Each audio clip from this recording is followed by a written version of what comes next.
Let's go live now to Walt Secord. Walt is the Public Affairs Director at the Australia, Israel and Jewish Affairs Council. Give us an update, Walt. We've spoken about it recently, but what's the situation for the Jewish community in Australia right now, and what sort of levels of anti-Semitism have been experienced? Well, last week, the Executive Council of Australian Jewry, the national roof body, released a report showing that anti-Semitism levels in Australia had reached record levels. In fact, a 738% increase. Now, you probably realize that I have an accent. I've lived in Australia now for 36 years, and I have not seen anti-Semitism, the public expression of anti-Semitism, reach these levels in my entire life. It's extraordinary. You have a situation where school children are reluctant to wear their uniforms. People are being subjected to graffiti outside of in their local institutions, but also harassment. It is extraordinary, and it's something that I think is absolutely un-Australian. We know that it's a small group engaging in this activity, but it's absolutely unacceptable, and it's put the Jewish community on edge. Yeah, which is a terrible situation for our Australians. They are fellow Australians and should be safe and should be allowed to go to school wearing their uniforms, Walt.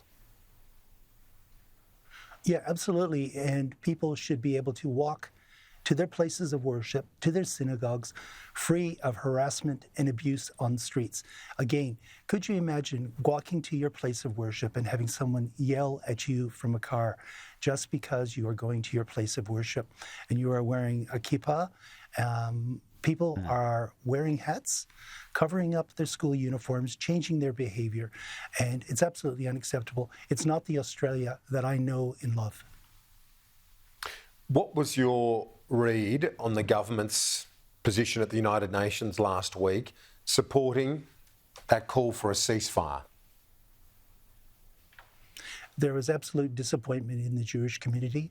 It was actually a contradictory message because earlier in the morning there was a statement signed with New Zealand and Canada where they actually condemned Hamas, and there was a recognition that Hamas had been involved in atrocities.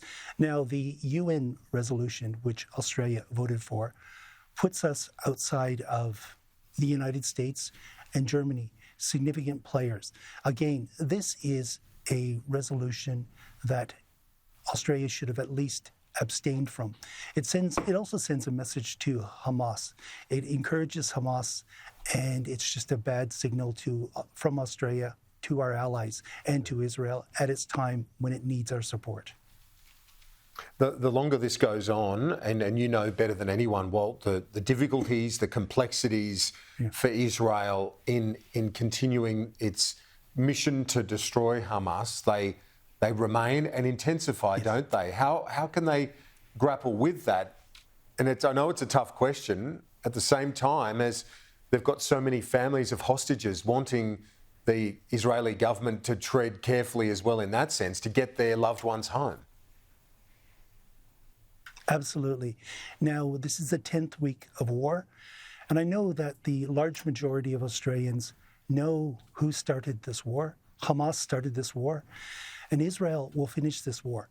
But to finish the war, it has to remove Hamas, because Hamas has said it will regroup and do this again and again. That is a direct quote.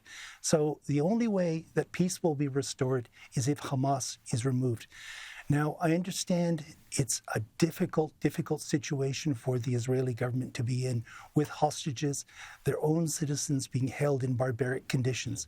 But it's something where you have to balance national security. Again, our heart goes out to the families who have hostages in Gaza, and we know that they're being subjected to horrific conditions. We know that from the testimony of the people who have been released.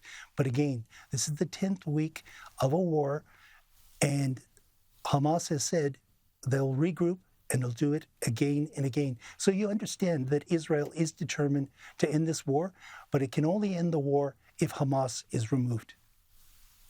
Walt Secord from the Australia, Israel and Jewish Affairs Council. Thanks. Talk to you soon.